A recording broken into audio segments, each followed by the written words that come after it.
Troubled by worsening banditry and other forms of insecurity across Nigeria, many citizens have insisted that what we have on our hands is nothing but war. To this end, the Chief of Army Staff, Lieutenant General Farouk Yahaya, has declared a full-scale war against armed bandits terrorizing Nigerians. Speaking in Minna, Niger State, during the operational visit to the 31 Artillery Brigade and Training and Doctrine Command, that is TRADOC, General Yahaya ordered the soldiers to kill them and bring their corpses and weapons. This is talking tough from the Chief of Army Staff, not just kill them alone, bring their corpses. And bring evidence. Yeah, the visit by the Army Chief, I mean, it's a good one that will boost the morale of the officers and men on ground.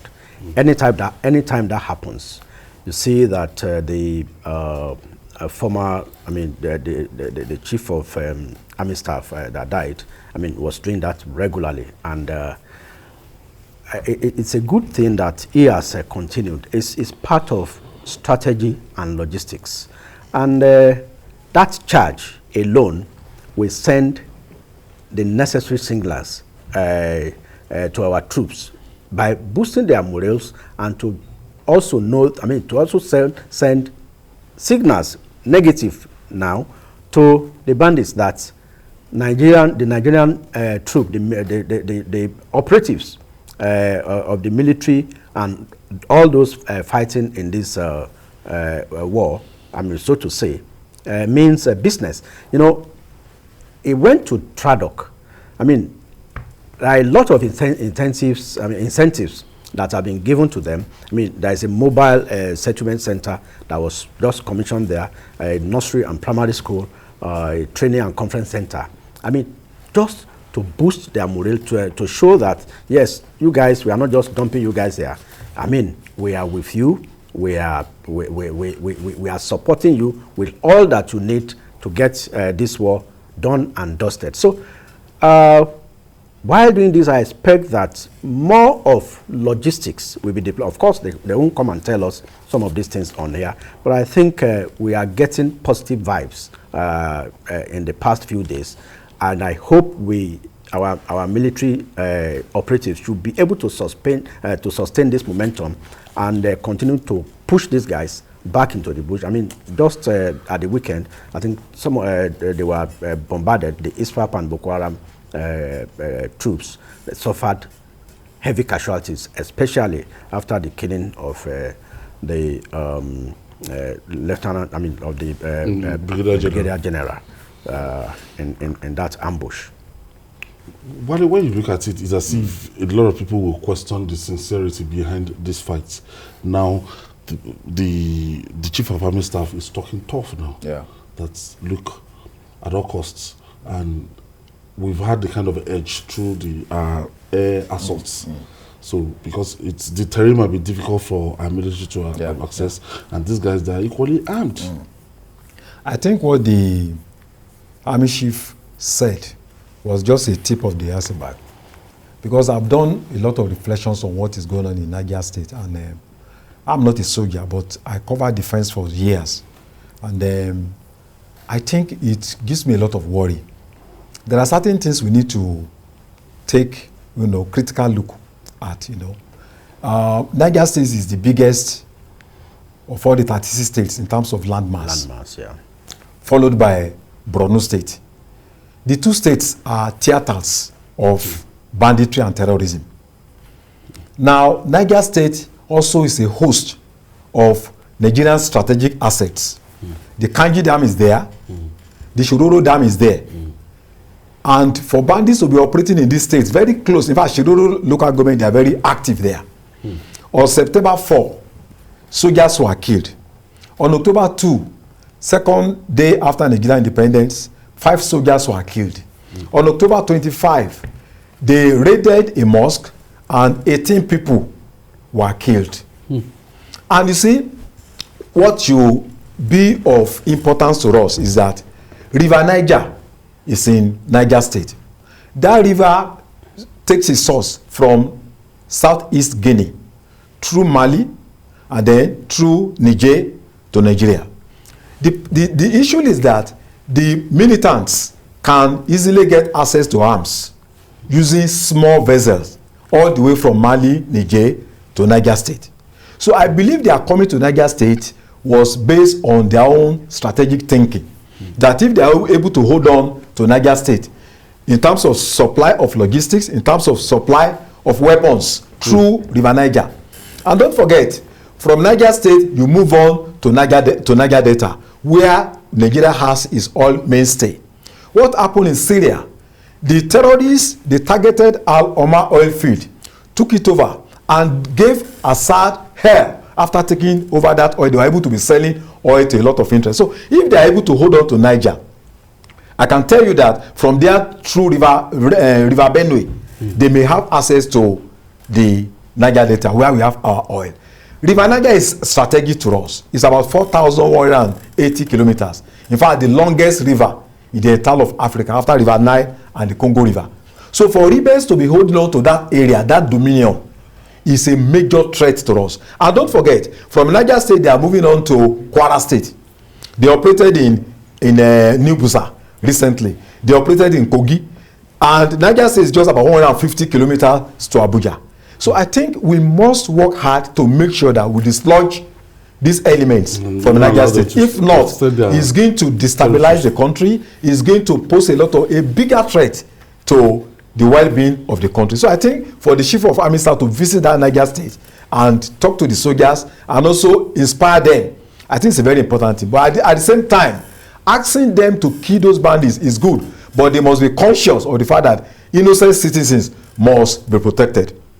They must guard against, destruction of property that innocent people, innocent lives must be protected. Because when you give them that license to do whatever they want to do, you must also be conscious of the fact that we need to protect local communities from military assault, more so that many of them may not be involved in terrorism and banditry.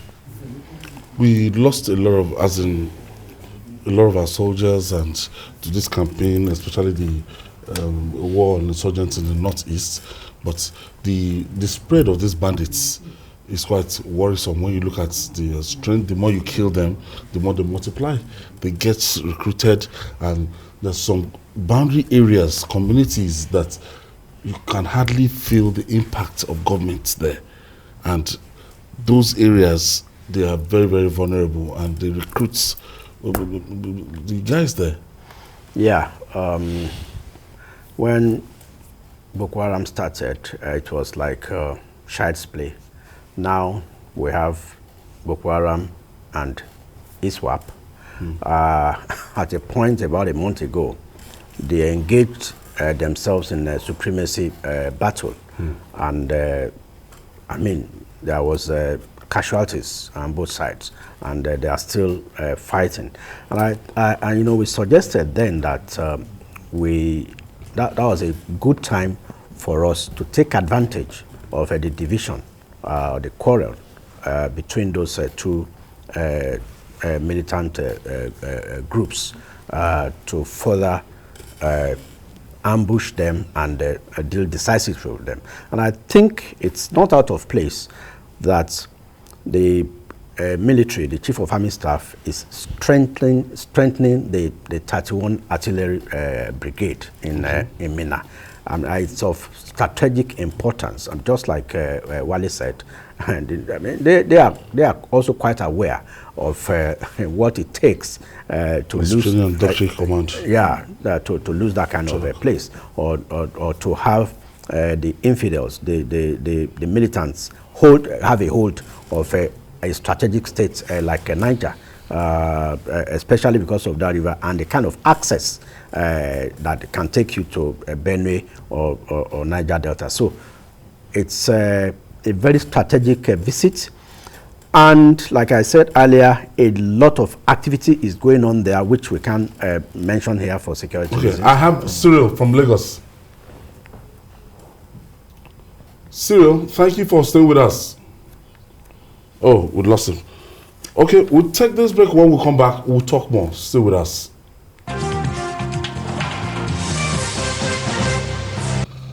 Thank you for staying with us. So, in terms of security, in terms of looking at the underlying factor, these guys are always very vulnerable. They lure them with money, they lure them with food, and so we have to, beyond the military campaign, we have to be looking at other things. Yeah. You know. Yeah, we need a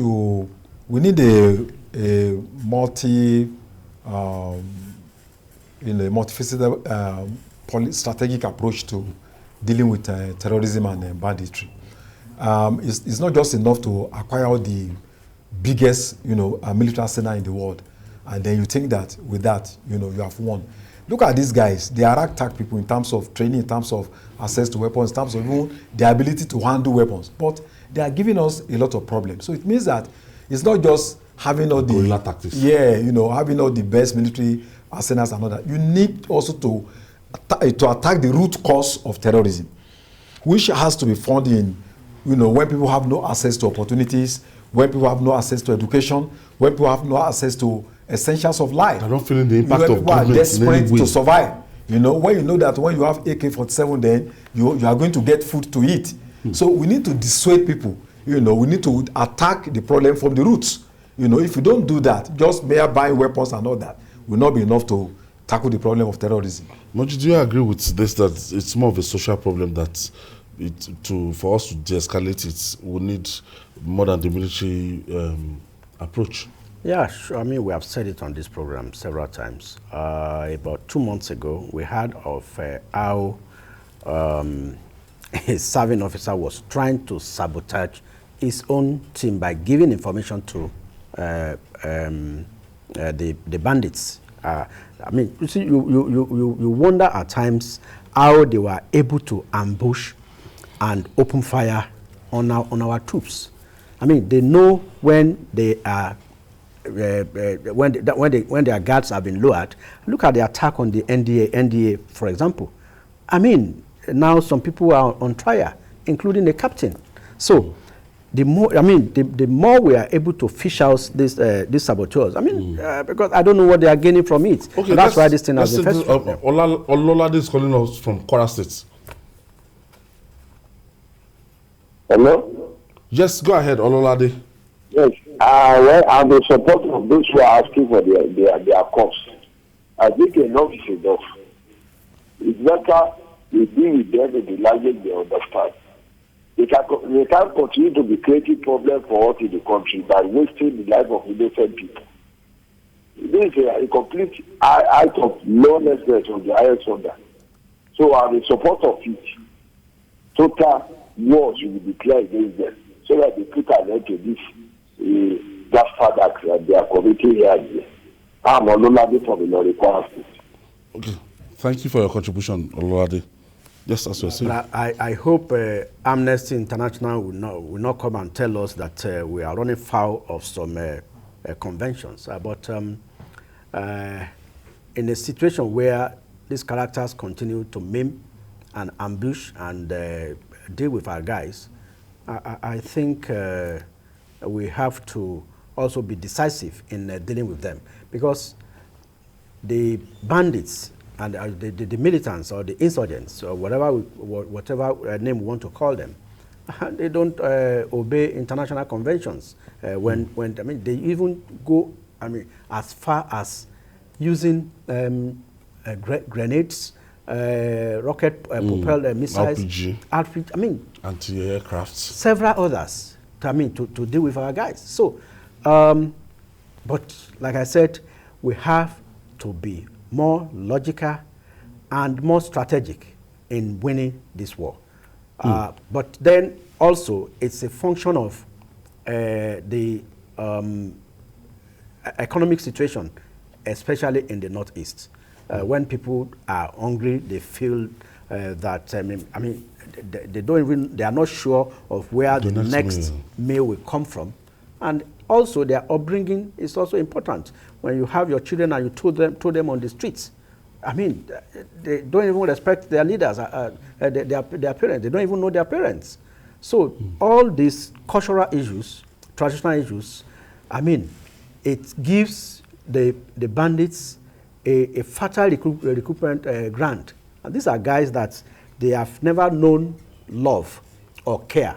So that's why it's easier for them to join those characters and in fighting their people. They feel they are being oppressed. And those guys, they have a way of giving them some indoctrination that they don't want even to think they are human in the way they deal with fellow human beings. Okay, let me take my last caller. I think Folabi calling from Songwater in Ogun State. Well, good evening. Good evening. Thank you for staying with us. Thank you very much. I agree with the panelists. I think on the issue of the banditry and Boko Haram, I think we should not take it as a conventional war. We have such type of war in America. What we should apply is a strike form of going into them.